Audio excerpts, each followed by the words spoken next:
Good morning, entrepreneurs. You are tuned in to the Non-Corporate Network, the worldwide leader in entrepreneurship.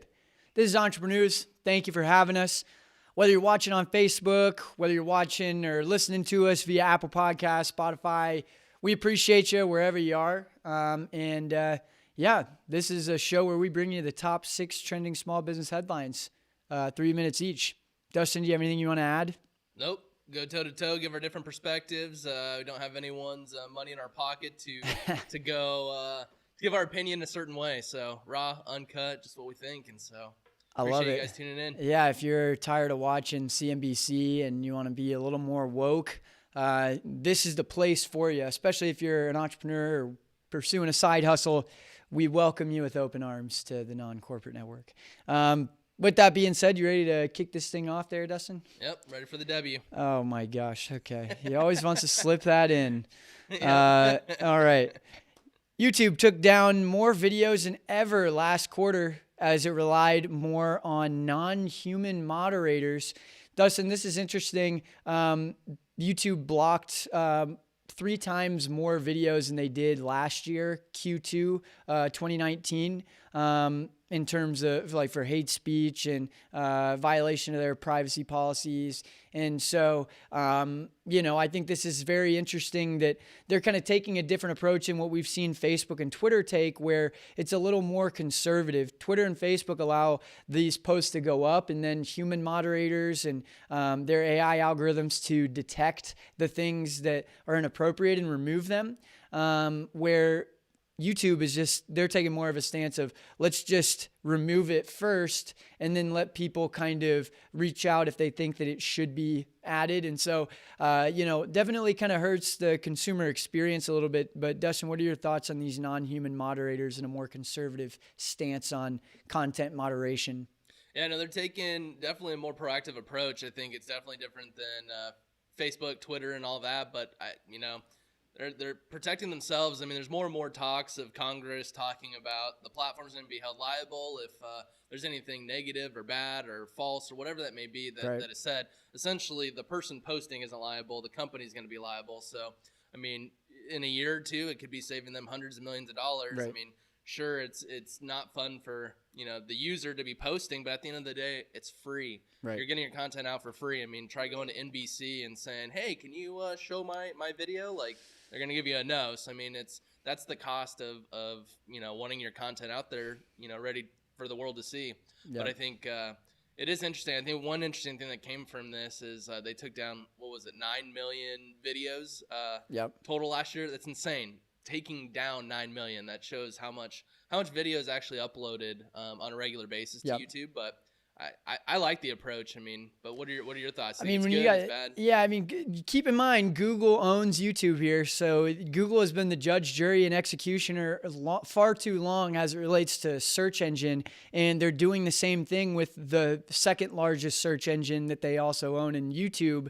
And so I think that, these policies of kind of an iron fist approach to content moderation, where we don't hire more people and use our algorithms that are already kind of corrupt and people are already up in arms about it, that tells me that, we need some kind of third-party governing body. That's been the conversation with Facebook. And so while I can appreciate this more conservative approach, it's not as much about helping the consumer. It's actually hurting the consumer. They're having to go and resubmit their videos just to get their voice heard. And it's protecting Google, like you mentioned. And so I just think this iron fist content moderation is not what we set out to do. New revenue line. You can pay $10 a month to have expedited approvals. That's there you go. Yeah, well, I wouldn't put it past them. That's for sure. Getting into our next story, Fortnite will stay blocked on Apple's App Store for now, but Epic did win an important court battle. So if you aren't familiar with the conversation happening around Apple and Epic Games, Apple takes 30% commissions of their apps in the first year that they're on the App Store if they're monetized. And then the next year and so forth, they take 15%. Epic Games is not trying to pay the taxes with their product doing as well as it has. That equates to lots of revenue.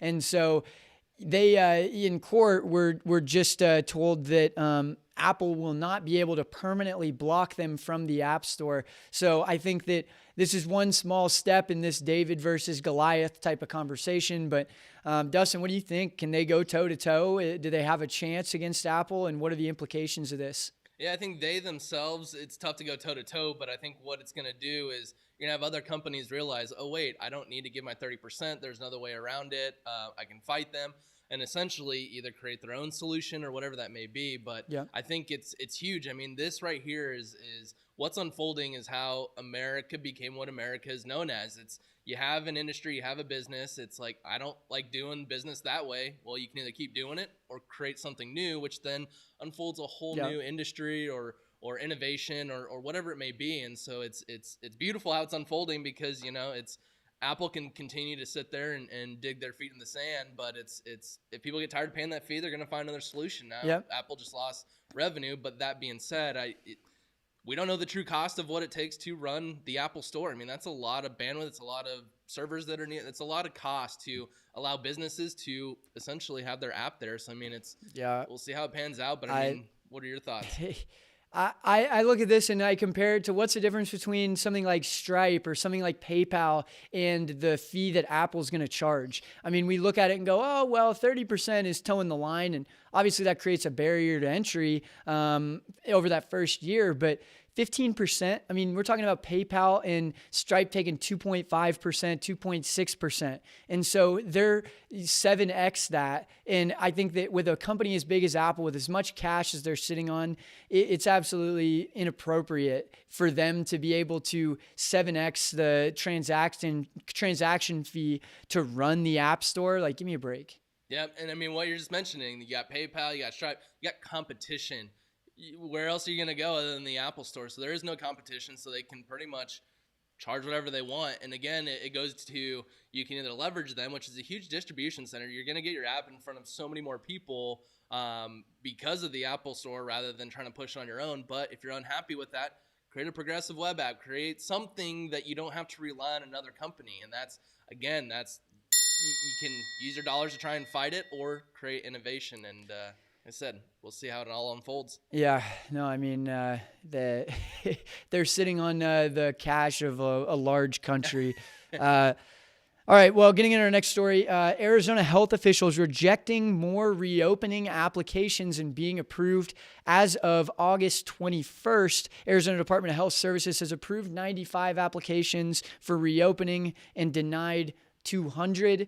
So, this is big news.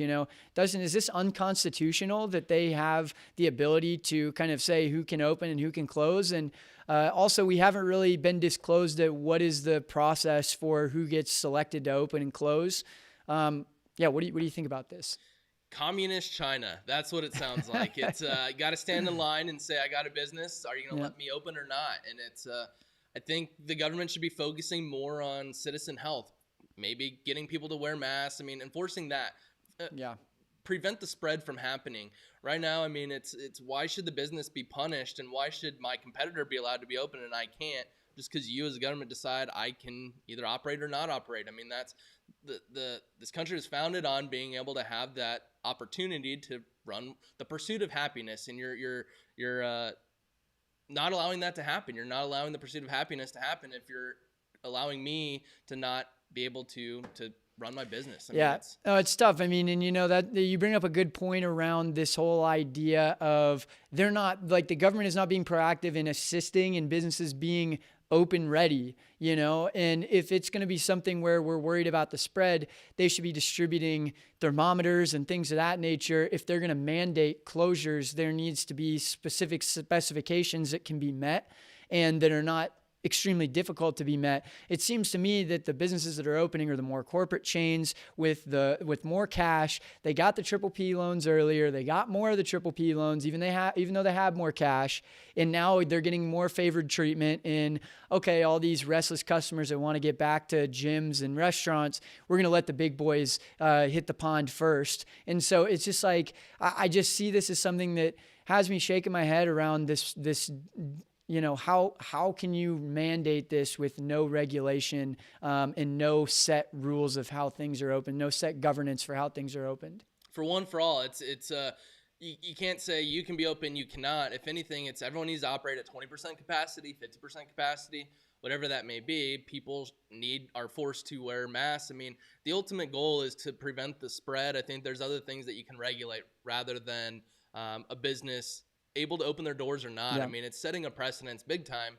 And again, you can just fall back on, well, this is risking our citizens, and you can make up every excuse to then Yeah. allow you to dictate who can open up and who can't. And I mean, it's just, we're going down a slippery slope that could be abuse of power by the government. And Yeah. it's, again, I'm not a fan of it at all. Yeah.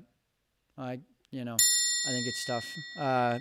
But getting into, before we get into our next story, I want to mention that we are powered by State 48. Amazing company here in Arizona.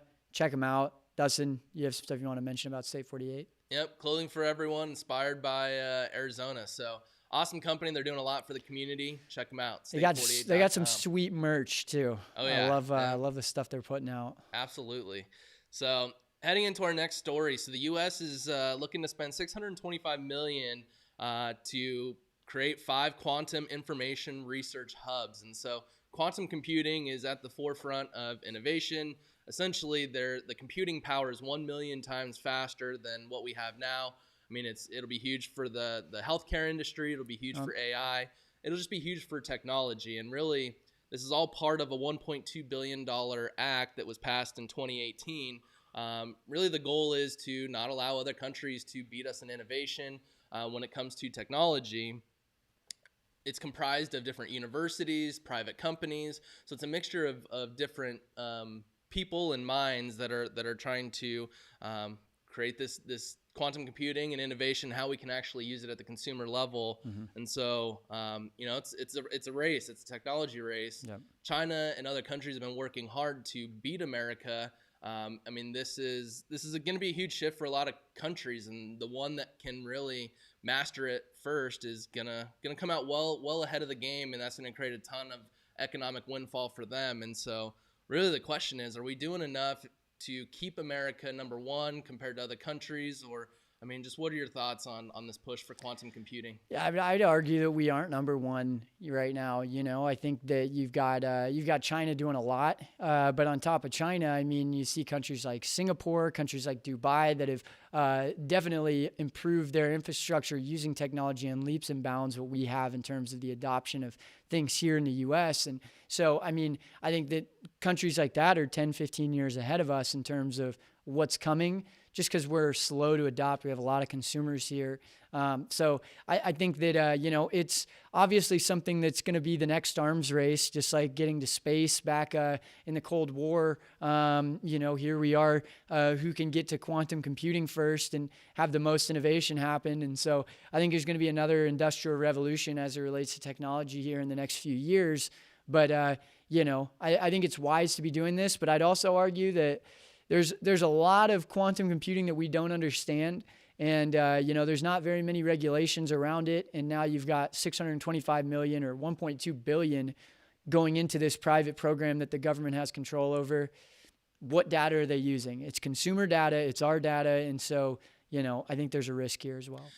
We brought up before with unemployment, a lot of government facilities are still using 20-year-old technology, floppy disks and all that. I mean, is the government the one that should be leading this charge for quantum technology, or should they be using the dollars to maybe incentivize or create tax breaks or whatever it may be to companies like Google or other companies that are leading the charge? Basically give them the tax breaks, because they're going to figure out how to leverage this 1.2 billion a bit more, or make that 1.2 billion go further than what the government can do.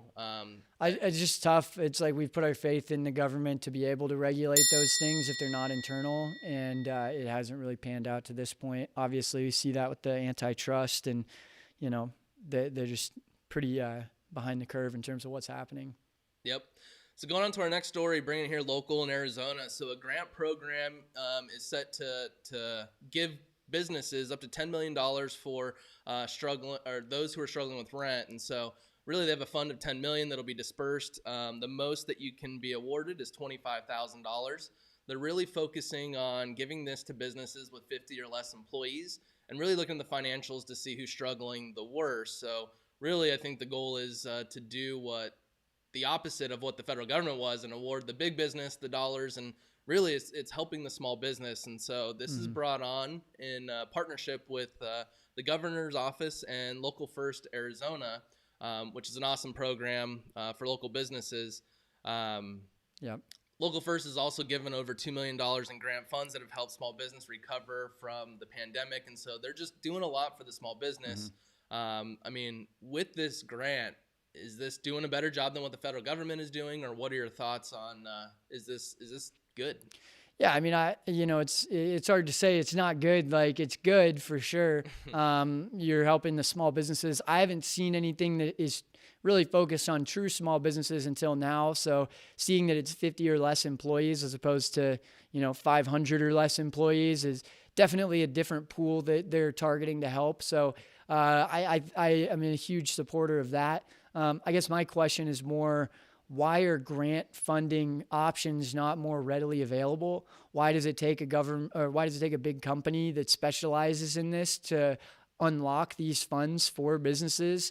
It seems as if this should be a little bit more of an easy process, and it should be more publicized of what's available. And it seems like you have to be a professional grant writer or have resources that help you to gain access to these types of applications in order to be able to get that money or be awarded those grants. And so that's what I'm scratching my head about, because, people that are 0 to 50 employees, they should be the ones that have the most access to these things to help them get their businesses off the ground. And it doesn't seem like that's the case. Yeah. I mean, it's, to me, I hear you on that. It's tough to go through the process of getting that money. But I mean, at the end of the day, if you're getting $25,000 awarded to you, it might be worth taking the extra 10 hours, 20 hours, whatever that may be, an extra $2,000 to hire a company to help you. I mean, is this all going to be forgivable? Is there going to be little red strings attached? Free money, basically. I mean, I don't know much in the grant space, but I thought grants were more here. It's basically free money, essentially. Yeah, I mean, I can understand if that's the case, but sounds a little too good to be true in terms of what you paying taxes on that money, something's happening. I feel yeah.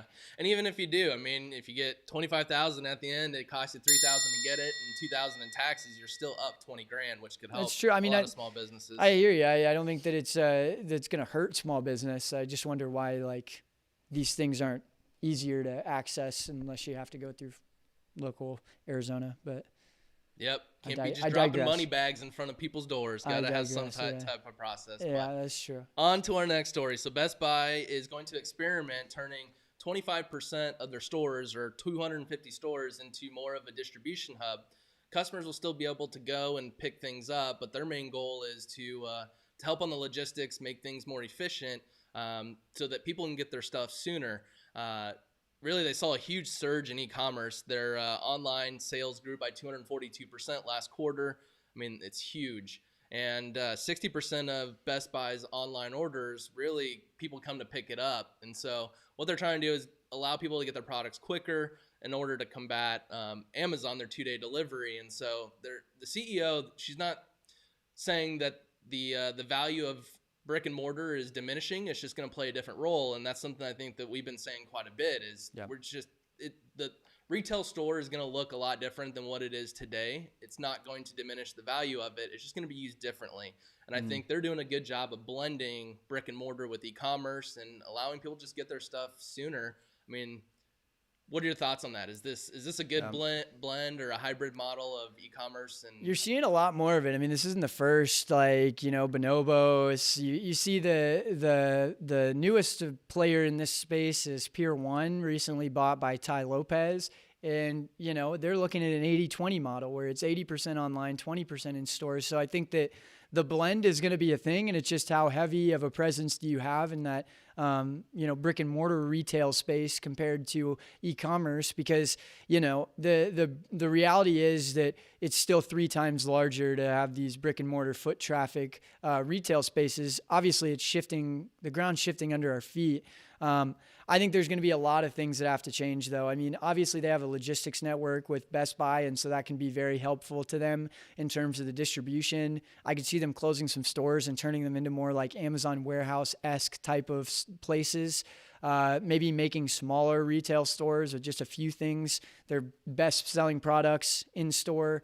But they're going to really have to focus on the actual customer service aspect of this, because that's always been a weak point for them. And now having to do customer service remote, implementation remote, coordinating those appointments and things, they're going to have to really step up the user friendliness of that side of the business.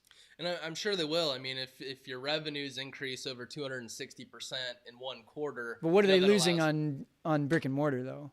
What's that? What are they losing on brick and mortar? I mean, maybe their e-commerce is going up. But it actually went up 6.5%. So, I mean, overall their business has gone up. But if they recovered back to where they were pre-COVID, I mean, maybe it's going up, but I don't think people are buying stuff for the first 3 months of COVID. Yeah, no, I mean, I don't know how they're doing year to date, but I mean, overall, like this quarter, their earnings. It's good to see them coming back. Expectations. I mean, they're riding a wave. I think this is going to be a very good strategic pivot for them in the long run. But yeah. But I mean, as they make more money on that avenue, I'm sure they're going to invest more into customer service. To your point, and so we'll see what happens. Yep. No, I agree. Well, I mean, looking back at these stories, I love seeing the David and Goliath. I'm all about the underdog. So seeing Epic Games get a win in court against a company like Apple, maybe a small win, but it's a win nonetheless, going toe to toe, showing that, these big five, S&P 5 companies, they have some chinks in the armor, and, hopefully we'll see more of that trending. Yep. No, my favorite was quantum computing. I think everyone talks about technology has changed quite a bit, but I think we've only seen the tip of the iceberg. And I think it's going to change a lot of lives and impact society in a very positive way. Sure, there's going to be some downfalls, but I mean, I think it's going to have a huge impact, and I can't wait to watch it unfold. Yep. No, agreed. Well, thank you guys for tuning in. Again, you're watching the Non-Corporate Network. This is the worldwide leader in entrepreneurs, in entrepreneurship. Oh my gosh, I really butchered that. Floppy disks. Yeah, we're the worldwide leader in entrepreneurship. We appreciate you guys. If you're watching on Facebook, you're watching or listening via Apple Podcasts, via Spotify, whatever it is. Thank you for being a part of the mission. If you get value out of this, we'd love to hear from you. If you want to bring your story to life, ncmbroadcast.com. Dustin, do you have anything you want to mention? No, appreciate you guys listening on podcasts. I mean, been looking at the numbers, and it took us, 100 days or a couple months to get to 100. Took 3 months to get to 100 even listens, and then, we got to 200 in less than 3 days. So yeah, hopefully people listen more. Appreciate it. Yeah. No, we're on the come up. So thanks for being with us, and hopefully we're helping you stay woke in the mornings. And we'll be back again on Friday with some more stories. Until then, get after it. Again, my name's Chaz Vandemotter. Dustin Trout. We'll see you next time. Thanks for being with us.